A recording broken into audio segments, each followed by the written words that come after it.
quando o neto, né, do rei Meroveu conseguiu, né, unificar todos os bárbaros que viviam naquela região da Gália, porque nem entre eles conseguiam se unificar. Então, só quando chega, né, a dinastia do Neto, que é considerada a dinastia mais próspera entre os Meroveus, é que a gente vai ter esse processo de unificação.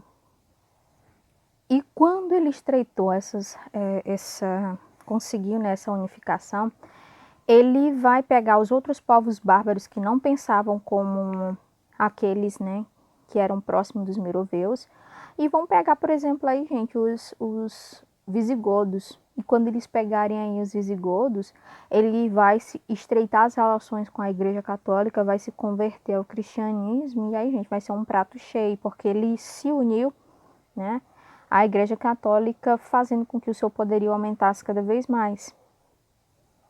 Clovis, né, que era o neto, ele conseguiu essa unificação, conseguiu estreitar os laços com a Igreja Católica, se converteu. Então, grande parte das ações que ele cometia eram justificadas pela própria Igreja Católica. E nesse processo de unificação, né, no qual os seus atos eram até justificados, porque tudo que ocorria era em nome de Deus, com a morte dele, porque ninguém vai viver para sempre, nós somos mortais.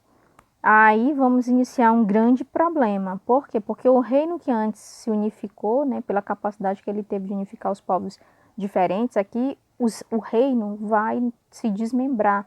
Vai haver aí uma divisão do reino. E essa divisão, gente, ela vai ocorrer entre os 4 filhos. E aí é que está o problema, né? Imagina um reino que está unificado, de repente o pai morre, tem que dividir os 4 filhos vivos, não se entendem e querem cada um pedaço do reino. Imagina aí, né? Vai ter sempre aquele que vai administrar melhor do que os outros e vão haver as comparações. Só que essas comparações nesse período aqui acabam se desfacelando e levando a guerras. Um tentando dominar o outro. E essas disputas entre as genealogias, né, vão durar quase 2 séculos, tá, gente? De disputas internas. Muitas vezes o trono era hereditário e aí o pai morria cedo em batalhas, deixava o trono para o filho não podia assumir porque era criança e aí tinha que alguém do reino ali, no caso, né, os servos do palácio que ocupavam os cargos mais altos aí, no caso, majordomos é que tinha que administrar. Menino, era uma coisa assim fora do normal, né? Que vai desencadear, né, a descentralização, o desmembramento, o enfraquecimento do império aí, no caso, aí o reino dos francos, no caso aí a dinastia merovingia. Os carolíngios vão passar por uma ascensão, né?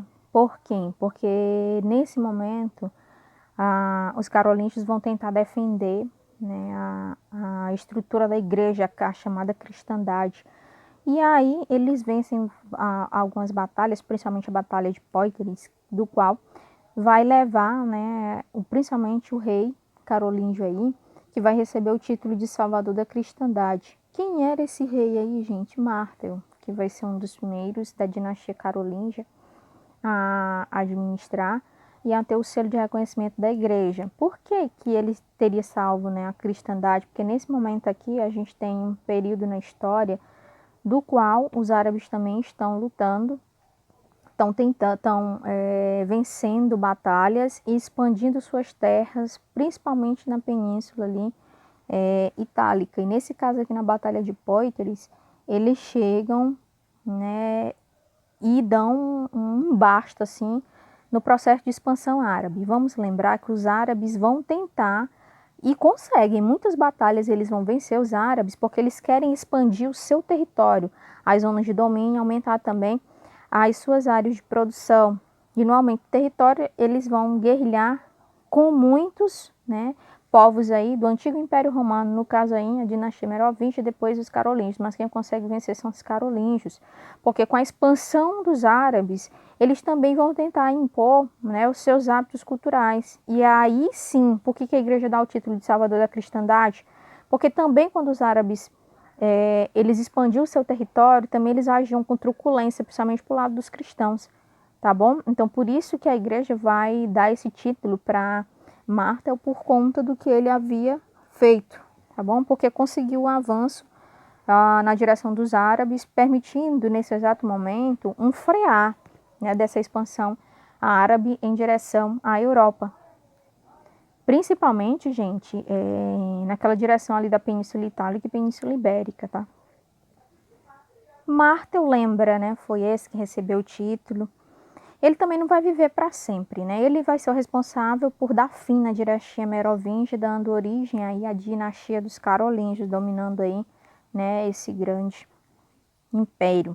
A partir desse momento, gente, ele vai falecer, claro, né? Novamente. Aí vai passar para o filho dele. Quem é o filho dele? Pepino Breve. Olha a ideia do breve. Por que era breve, né? Porque vai ser um reino muito breve também. E Pepino Breve, ele vai ser até bem visto pela Igreja Católica, porque ele não vai permitir, gente, que os lombardos invadam Roma. E é nesse momento aqui que o Papa da época, né, o Papa Estevão II, ele vai até coroar Pepino Breve como aquele que foi responsável pela não entrada, né, dos lombardos aí, a não tomada de Roma pelos lombardos. Inicia-se com isso aí a grande dinastia carolíngia, que vai ser uma dinastia muito próspera, viu, gente, na história. Geralmente, quando a gente pega assim, os merovingios e os carolíngios são bem lembrados na história geral. Isso em 751. Vale lembrar que Pepino, como eu já disse, né, o reinado dele vai ser muito breve, por isso o nome Pepino Breve. Ele vai ter um filho chamado de Carlos Magno. E esse filho dele, gente, vai ser responsável pelo maior esplendor, né, desse império, como também vai ser considerado um dos maiores reis da dinastia carolíngia. Não é à toa que a dinastia vai passar a ser carolíngia, né, Carlos. Com essas políticas, né, idealizadas no período dos carolíngios, né, a gente vai ter o reino dos francos tendo seu maior esplendor. E, ao mesmo tempo, as políticas de extensão territorial continuam, né? Carlos Magno vai continuar o processo que o pai dele, Pepino o Breve, tinha em mente, né, de avançar e aumentar o domínio territorial em relação a outros povos, né?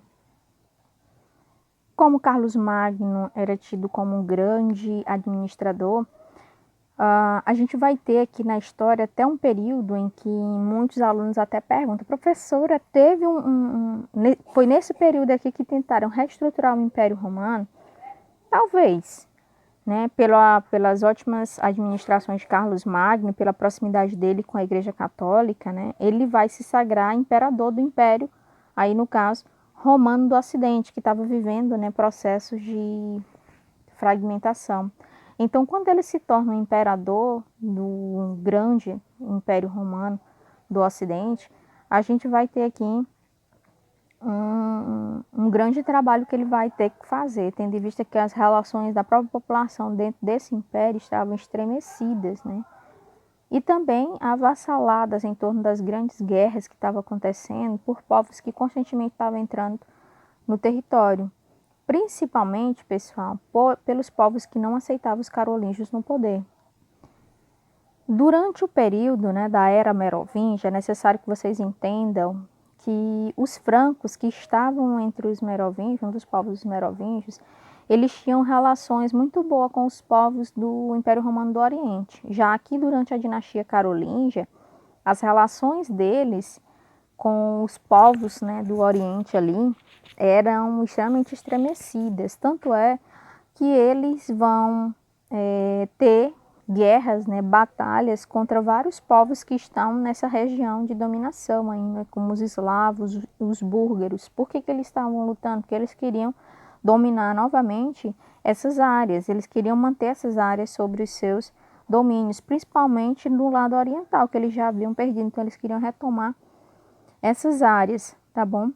E aí os governantes dessas áreas divergiam de Roma por conta das questões religiosas. Aí voltamos a outro problema, tá? O lado oriental tinha divergências religiosas com o lado ocidental, que tinha, né, o Papa como grande líder do lado do Império Romano do Ocidente, e o Papa também administrava, vamos dizer assim, né, o lado católico do Império Romano do Oriente. Só que aí a gente tem as divergências, porque o lado oriental não aceitava mais as ordens do Papa, ou simplesmente tinham várias reclamações, porque como nessa época que as informações não eram nem em tempo real, tudo era muito difícil. Então, como as coisas eram difíceis, as informações também eram demoradas, e eles reclamavam, pedindo, por exemplo, que o lado oriental tivesse uma nova ordem, vamos dizer assim, uma liderança. E foi sobre essa onda de liderança aí que a gente vai ter, né, o sonho no futuro de esse império aí se desfacelar até mesmo por uma questão religiosa. Aí nós vamos ter a divisão do Império Romano do Ocidente e do Oriente. Aqui vai ser na questão religiosa, porque eles já estavam divididos na questão histórica, lembra? Tá bom? Só que na questão religiosa, na Igreja Católica não, era o Papa que administrava tanto a Igreja do Ocidente quanto a Igreja do Oriente. Aí a gente vai ter um racha nas igrejas. E isso vai ser, gente, ainda nós vamos ter a Constituição no período chamado de Baixa Idade Média,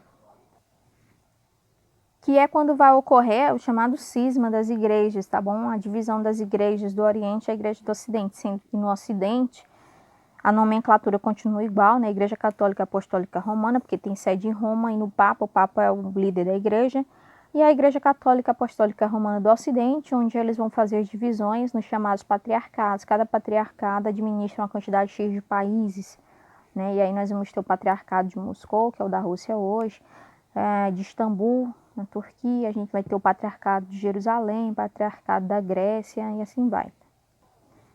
Esse Império Romano, ele vai crescer tanto, no caso aí, esse Império Romano administrado pelos carolíngios, que Carlos Magno vai pensar na divisão, né? Ele vai pegar aquela estrutura ali, vai dividir em 300 partes, e aí vão surgir, né? Ele vai fundar os condados, e posteriormente, gente, como só os condados não vai dar, vamos dizer assim, resultado, ele vai também chamar aí, né? Vai estabelecer as chamadas marcas, que vão também ajudar na administração desses territórios. Essas marcas vão ser administradas pelos chamados marqueses, tá? Meus amores, né, a gente vai ficar no fenômeno da desintegração desse Império Carolíngio. Volto a dizer que tudo que se divide, não só na história, tá? Tudo que se divide, a tendência é acabar, é ser destruído, tá, gente? Pelo menos na história a gente viu muito isso. E a gente percebe que a história vai e vem, vira e mexe, ela se transforma, mas sempre quando se divide, seja ideologias divididas, seja na própria história, tudo que se divide demais, gente, tudo que se desparcela demais, se desmembra demais, não tem como dar certo. O que dá certo é o processo da unidade, tá bom? Então a gente fica por aqui. Na próxima aula a gente continua no processo de desintegração do Império Carolíngio. Até lá, tá? Tchau!